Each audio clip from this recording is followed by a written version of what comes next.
pour revenir sur, peut-être approfondir un peu cette analyse-là, il est clair que la signature de l'accord de Matignon, d'abord, et ensuite l'accord de Nouméa, a vocation, au sein du champ de la revendication indépendantiste du FLNKS, de virer de politique. C'est-à-dire, on n'est plus dans la lutte armée, on n'est plus dans la revendication d'une indépendance tout de suite, maintenant, que pour nous les Kanaks. On est dans une indépendance basée sur le destin commun, avec la rétrocession de ce qu'on appelle de transfert de compétences, qu'on devrait plutôt appeler transfert de prérogatives, le terme est plus approprié, et puis la mise en place de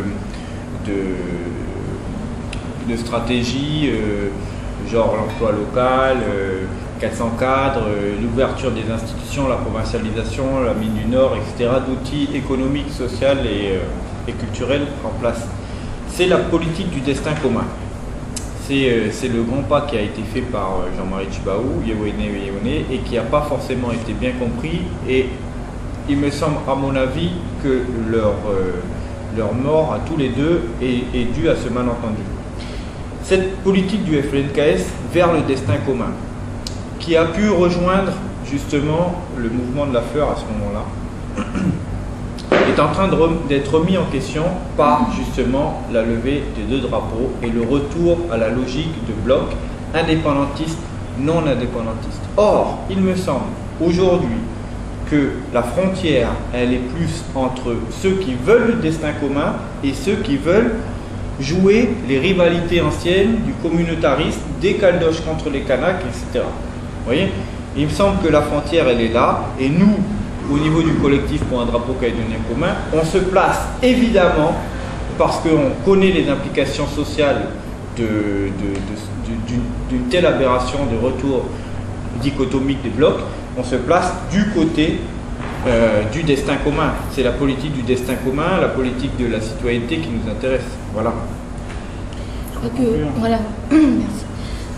Simplement conclure en revenant sur les points principaux qu'on voulait faire passer de notre message d'aujourd'hui. Donc c'était en premier lieu de pouvoir souligner que l'effort des Calédoniens, l'effort de mobilisation porte ses fruits sur la question du drapeau. Deuxième point, qu'il faut toutefois rester mobilisé.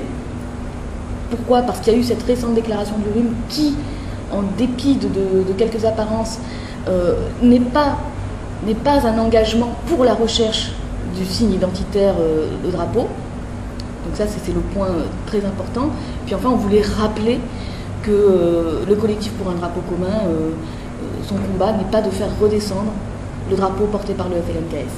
Et le message des actions à venir, c'est évidemment le grand rendez-vous citoyen pour un drapeau commun dans un destin commun, du 2 avril, samedi 2 avril, baie de la Moselle.